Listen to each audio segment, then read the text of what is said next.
Magandang gabi muli po sa atin at mapagpala. Sa bawat isa, dadako na po tayo sa pagkakaloob po sa ating Panginoon.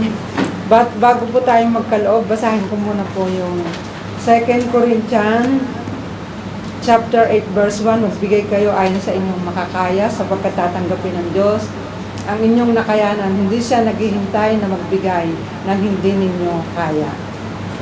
At ito po, malinaw po na ang Diyos po lagi yung nagsasabi, naguutos na magbigay po tayo. At yun nga po, kung ano po yung inuutos niya, ay sa pagbibigay tatanggapin po yun ng Diyos. Kung ano po yung nakayanan natin, at hindi po siya naghihintay dahil alam po natin ang lahat ng bagay ay sa Kanya. Hindi po niya yung kailangan, pero pinag-utos niya po magbigay kasi kailangan po sa panambahan. Alam naman po natin yan na kailangan po dito po tayo yung mga ginagamit natin, lahat po na nakakita natin po yan. Galing po yan sa Panginoon sa pamamagitan po ng pagbibigay. At nababatid din po ng Diyos yung mga puso natin, mga isip na hindi po inutos yun ng Panginoon. Lahat po tayo ay able na magbigay po talaga sa Panginoon. Dahil sabi niya, hindi siya naghihintay na magbigay kayo na hindi mo kaya. Ibig sabihin, lahat po tayo may kakayahang magbigay. At sabi din po sa Luke 6:38, magbigay kayo. At kung ano po yung sukatan na gagamitin nyo, hindi po yung takala na gagamitin, upang kayo ay pagpalain, siksikliglig at umaapaw. Diyos po yung magbabalik sa mga buhay po natin.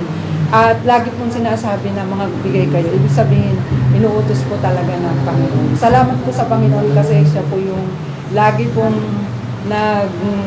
nagsasalita sa atin na magbigay po tayo. Inuutos po talaga ng Panginoon. Isa din po yun na act ng pagpupuri po natin, pagtitiwala sa Panginoon, at tunay na nagmamahal po tayo sa Panginoon sa pamamagitan po ng pagbibigay. Kasi binibigyan po tayo talaga ng opportunity ng Panginoon para makapagkaloob po sa Kanya.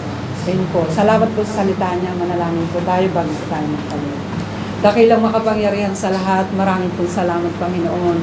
Dahil sa kagandahang loob niyo, salamat po sa buhay, salamat po sa kapatawaran, salamat po sa salvation na patuloy po namin nararanasan.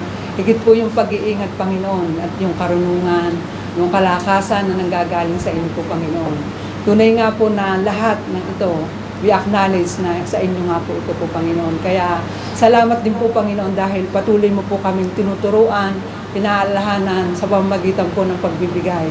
Tunay nga po, Panginoon, nababatid mo po ang lahat ng ginagawa po ng bawat isa sa pamamagitan po ng pagsunod sa inyo, pagbibigay, at tunay nga po na ito ay isang pagmamahal sa inyo, pagpupuri at pasalamat po, Panginoon. Maraming pong salamat sa inyong salita na nagiging daan po, Ama, upang kami po ay makapagpatuloy na magbigay sa inyo po, Panginoon. Tunay nga po, Panginoon, na salamat sa lahat po ng mga pinagkakaloob niyo po, Panginoon, sa buhay po namin. Turuan niyo po kami na maging mabuting katiwala, lalo na po sa inyong kaharian po, Panginoon. Dahil alam po namin, Ama, na galing po ito sa lahat ng inyong bagay.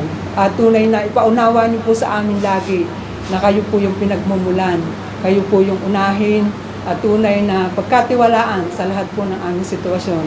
Hindi po maging hadlang upang hindi po kami makapagbigay po, Panginoon. Dahil alam po namin, Ama, na kayo po yung pinanggagalingan ng lahat ng bagay. Dahil yun po yung nais nyo, na kayo po yung bigyan, unahin, dahil yun ang pangako mo, na i-add mo po yung lahat ng bagay po, Panginoon.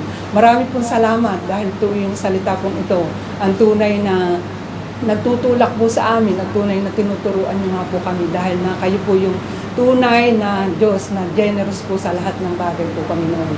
Salamat po sa lahat ng pagpapala na pinagkakaloob niyo po, Panginoon, sa inyong panambahan po, Panginoon, sa lahat po ng mga nagkakaloob na kamay po, Panginoon. Patuloy niyo nga po silang i-bless sa lahat din po ng pinagkatiwala niyo po sa kanila. At kayo yung patuloy na mag-extend po, Panginoon. Ganon din po yung mga resources na pinagkaloob niyo po, Panginoon.